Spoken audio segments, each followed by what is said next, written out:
약 한 달 전 췌장암으로 투병하던 아버지를 떠나보낸 윤 씨. 그는 아버지의 부고에 슬퍼할 겨를도 없이 억울한 싸움을 시작했다고 합니다. 바로 아버지의 죽음과 함께 사라진 한 여성 때문인데요. 사건은 2년 전으로 거슬러 올라갑니다. 아버지가 췌장암 말기 선고를 받았을 시점, 한 여성이 아버지에게 다가왔는데요. 그 여성은 투병 중인 아버지와 교제하며 혼인 신고까지 마친 뒤 모든 재산을 가져갔다고 합니다. 억울한 마음에 이리저리 도움을 요청해봤지만 해답이 없어서 사건 반장에 제보를 했다는 윤 씨. 대체 이들에게 무슨 일이 일어난 걸까요? 자, 오늘도 우리 가족분께서 제보해 주신 사연인데 시작해보죠. 네, 일단 제보자는 40대 윤 씨입니다. 어릴 때부터 가정 환경은 좋지 않았고요. 부모님에게 학대를 좀 많이 당했고 그렇기 때문에 성인이 돼서부터는 부모와 좀 대면대면하게 지내왔다고 합니다. 그러다가 지난 2020년에 어머니가 곧 돌아가실 것 같다는 소식을 듣습니다. 그렇게 5년 만에 부모님을 마주하게 됐는데 살가운 모자지간까지는 아니었지만 그래도 어머니가 그렇게 돌아가시고 나니까 굉장히 큰 슬픔에 빠졌다고 합니다. 그런데 이 어머니의 49째 날 아버지가 한 여성을 데리고 옵니다. 어머니가 돌아가신 지 얼마 되지도 않은 상황에서 70대인 아버지가 여성을 데리고 오니까 윤 씨로서는 굉장히 충격적이었는데 심지어 그리고 나서 아버지는 당시 그 친누나한테도 뭐 발기부전 치료약이 어떻느니 무인텔이 어떻느니 이런 얘기들을 늘어놨다고 합니다. 이런 아버지의 행동이 어처구니 없다고 느껴서 윤 씨는 아버지는 어른으로서의 어떤 덕목이 없는 사람이다라고 느껴서 연락을 이때부터 다시 끊었다고 합니다. 아유, 백 변호사님, 저 같아도 저 아버지라고 생각하고 싶겠어요? 그러니까 뭐 당연히 연락을 좀 끊고 살았었는데 근데 몇 달 뒤에 어떤 여성분한테 연락이 왔다고 합니다. 내가 당신 아빠하고 함께 사는 여자고 그런데 아빠가 몇 개월 전에 췌장암 말기 진단을 받았어요. 이런 얘기를 하는 거예요. 이게 무슨 말인가 싶어서 이제 자세히 들어보니까 아버지는 그 49제 데려왔던 그 여자가 아니라 또 다른 여자와 함께 살림을 차리고 살고 있었고 그 이후에 시한부 판정을 받게 됐다고 한 겁니다.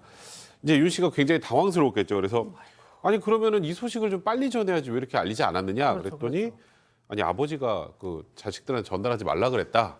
이렇게 얘기를 했다고 합니다. 어찌됐건 이 아버지를 다시 만나봐야 되지 않겠습니까? 그래서 윤 씨는 바로 그 여성과 아버지를 함께 만나기로 했다고 합니다.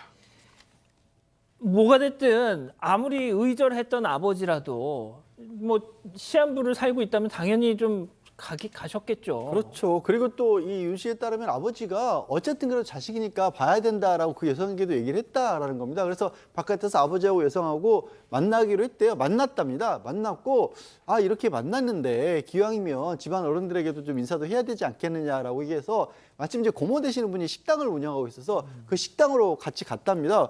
근데 식당에 가다가 이제 집안에 어른들도 와 계신다라고 하니까 이 여성이 여기가 어디냐고 하니까 고모가 운영하는 식당이에요. 그렇게 얘기를 했대요. 그때 갑자기 그냥 달아나 버렸다는 겁니다. 뭐 하지도 않았는데. 그래서 이게 도대체 무슨 일인가 싶어서 기다리고 황당해하고 있는데 며칠 있다 경찰에서 전화가 왔대요.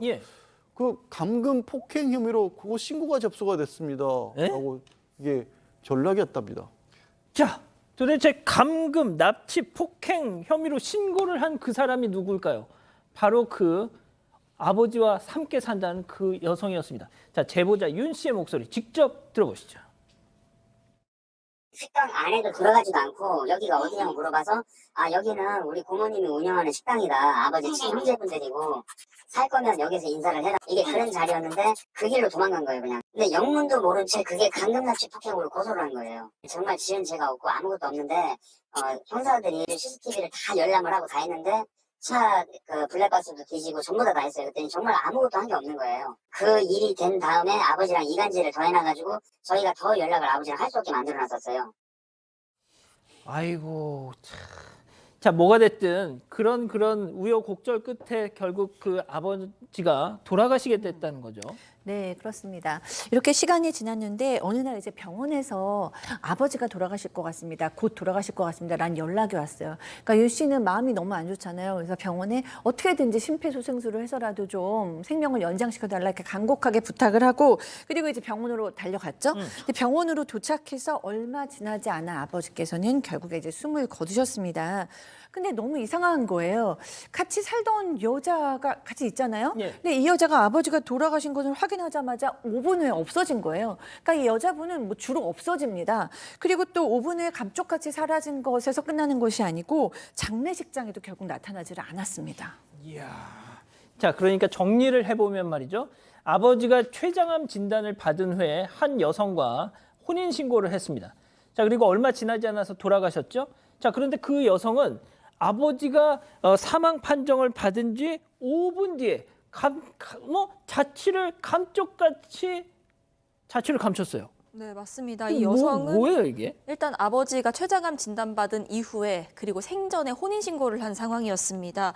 그런데 돌아가시기 전부터 이미 재산을 가로채고 있었고요. 아버지는 사실 재산이 꽤나 많은 편이었다고 합니다. 자식들이 알고 있는 것만 7억 원 상당이라고 하는데 아버지가 살던 집도 이미 그 여성의 명의로 되어 있었고요. 심지어는 아버지가 돌아가시기 전에 집 근처에 공장을 하나 샀습니다. 그래서 이 여성이 그 공장을 운영하기도 했습니다. 또 아버지가 아프기 전까지 택시를 했었는데요. 돌아가시기 8일 전에 그 개인 택시까지 처분을 했습니다. 그래서 1억 원 정도가 생겼는데 이 돈도 전부 그 여성이 가져갔다고 합니다. 그렇습니다. 들으신 것처럼 돈, 재산이었습니다. 자, 제보자 윤 씨의 얘기 다시 한번 들어보시죠. 만난 지 1년도 안 됐는데 집을 사줬더라고. 아버지 어떻게 되니까 3억 9천짜리 집을 사줬대요. 그 여자 앞으로. 저 여자 내가 이렇게 해서 집 사줬다. 행간 사줬다. 근데 상속인 재산 조회 서비스라는 걸 해봤어요. 전부 다 잔고가 0원이에요. 통장이 어떻게 되니까 뭐 돈만 있는데 그것까지 봐주러 왔었다 그러더라고요. 자, 이 여성을 그럼 어디서 만나서? 그러니까 진짜 모르겠습니다. 제가 뭐 남의 가정사에 대해서 뭐라고 함부로 얘기할 수는 없지만, 진짜 어떻게 보면 수명이 그렇게 오래 남지 않은 상황에서 혼인 신고를 덜컥 했던 거예요. 그러니까요. 일단 아버지가 아까 말씀하셨던 것처럼 생전에 이제 개인 택시를 했는데 이 택시에 손님으로 탔던 여자라고 합니다. 손님. 그러니까 제 아버지가 뭐 일단 어머니가 돌아가신 얼마 되지 않아서 이렇게 막 그 차에 연불 같은 걸 이렇게 틀어놓고 좀 우시고 그러셨는데 그때 그 손님으로 탄 여성이 왜 우시냐 뭐 하면서 위로해줬다가 둘이 사랑에 빠진 거다. 아이고야. 얘기를 하고 있는데요. 제보자 윤 시장에 따르면 여성은 아까 지금 사연 내용 좀 보셔서 아시겠지만 처음부터 아버지가 돈이 있는 걸 알고 그것 때문에 접근한 것으로 보인다라고 얘기를 합니다. 그 이유는 이 아버지가 이제 주변 사람들이 알 정도로 어느 정도 돈도 좀 있었고 예. 그리고 좀 사치도 조금 하셨다고 합니다. 뭐 아하. 금목걸이도 하고 시계도 좀 명품 시계를 차고 있었기 때문에 그런 걸 보고 접근한 게 아닌가 이런 생각을 하고 계셨던 것 같습니다. 자, 그 무슨 막 계속 엉엉엉엉 울고 있으니까 가령 뭐 김 여사 무슨 일이요 하면서 뭐 이렇게 하다 이제 정분이 쌓였다는 건데 심지어 아버지가 돌아가신 후에 이 여성 제보자에게 어떻게 보면 본인 집이죠. 집에도 못 오게 했다는 거잖아요, 지금. 집에 유품 정리를 하러 가겠습니다라고 이 제보자 아내분이 연락을 하니까 오지 마. 여기 CCTV 6대나 있어. 오면 경찰에 바로 신고할 거야. 이런 반응이 왔다라는 거예요. 너무 어처구니가 없어서 아니 그럼 저기 유품은 어떻게 하느냐 옷까지도 정리해야 되지 않냐 그러니까 그거 정리할 게 뭐가 있냐. 그럼 냉장고가 낡았던 모양이죠. 냉장고 가져갈래? 이렇게 물어봤다라는 겁니다. 그래서 사실 이 아버지가 또 유공자여서 현충원에 안장을 할 수가 있었대요. 사진을 못 가져와서 이 현충원 안장하는데 사진을 못 썼답니다. 묘비에. 야, 소장님 뭐 별일이 다 있네요, 진짜. 네, 그렇습니까. 제가 이렇게 사연을 들을 때마다 정말 드라마보다 더 현실이 더 드라마 같다는 얘기가 맞다라는 생각이 됐는데 오늘 이 사연도 정말 좀 이제 좀 가슴이 답답한데요. 이 분께서 이 여자분이 돈 때문에 아버지한테 접근한 것 같고 모든 돈을 가져갔고 본인 집도 못 가게 하시니까 너무 괘씸해가지고 어떻게 하면 좀 처벌을 할 수 있을까라고 생각을 해서 여러분한테 물어보셨대요. 그랬는데 거의 대부분의 분들이 혼은빙자 간음죄 라는 것이 없어졌고 어차피 두 아버님께서 그 여자분이랑 혼인 신고를 하셨기 때문에 사실상 처벌할 근거가 없다라고 얘기를 하셨대요. 그래서 이제 너무 속상하고 이렇게 본인들은 당했는데 아무런 처벌을 못하니까 너무 속상한 마음에 사건 반장에 제보를 하게 되셨다고 합니다. 자, 얼마나 답답하고 억울했으면 이렇게 저희한테까지 연락을 주셨겠어요. 자, 제보자분의 얘기 직접 또 들어보시죠.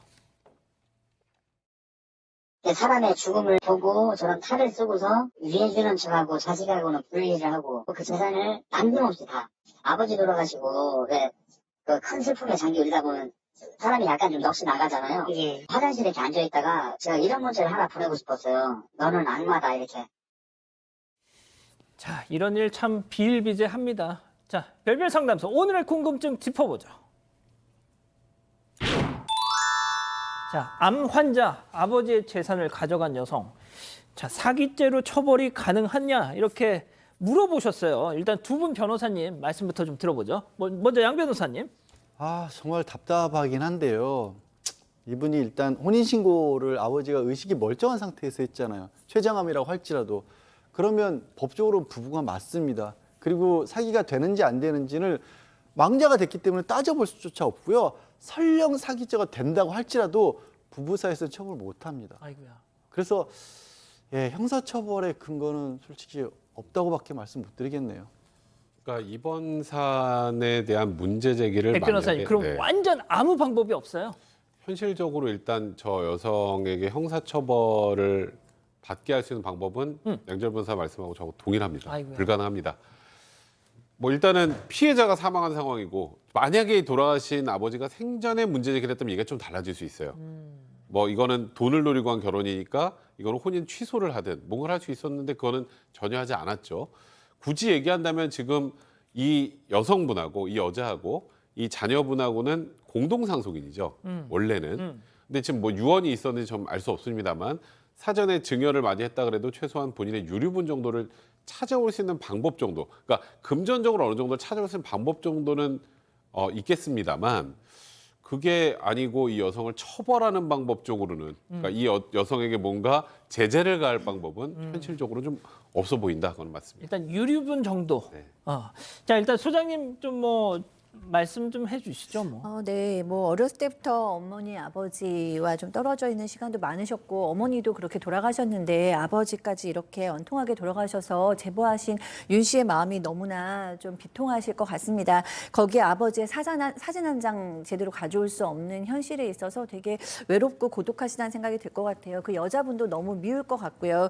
근데 만약 그 여자분이 정말로 돈을 위해서 아픈 분한테 접근해서 이렇게 모든 걸 가로챘다면 이제 사람의 힘으로 어쩔 수 없다면 이제 하늘이 그 원통한 마음을 뭐 알아줄 거라고 생각하고 이제는 좀 안타깝지만 본인의 행복을 찾으시는 현실에 집중하시는 게 맞지 않을까 싶습니다. 예, 일단 뭐 저희가 전해드린 내용은 저희는 아마 뭐 그래도 이 제보자분의 얘기가 조금 더 설득력이 있다라고 생각을 했으니까 전해드리는 거지만 일단 주장입니다. 자, 우리 가족 여러분들 의견은요? 네, 일단 부정정님 애초에 재산을 노리고 혼인신고한 것 같네요 하셨고요. 신수님도 돈 냄새 맡고 의도적으로 접근한 것 같습니다 하셨습니다. 슈트위투님 아버지가 안타깝지만 잘못하신 부분이 있네요. 법상 아내가 정당하게 상속받고 도망간 건데 뭘 어쩌겠습니까 하셨고요. 나비효과님 제 지인의 80대 친정아버지도 똑같은 일 겪으셨어요 하셨습니다. 윤단민님 정말 전부 다 훑어갔네요. 그야말로 싹쓸이네요. 이런 의견 주셨습니다. 아유, 답답합니다. 자, 별별 상담소 이렇게 정리하고요.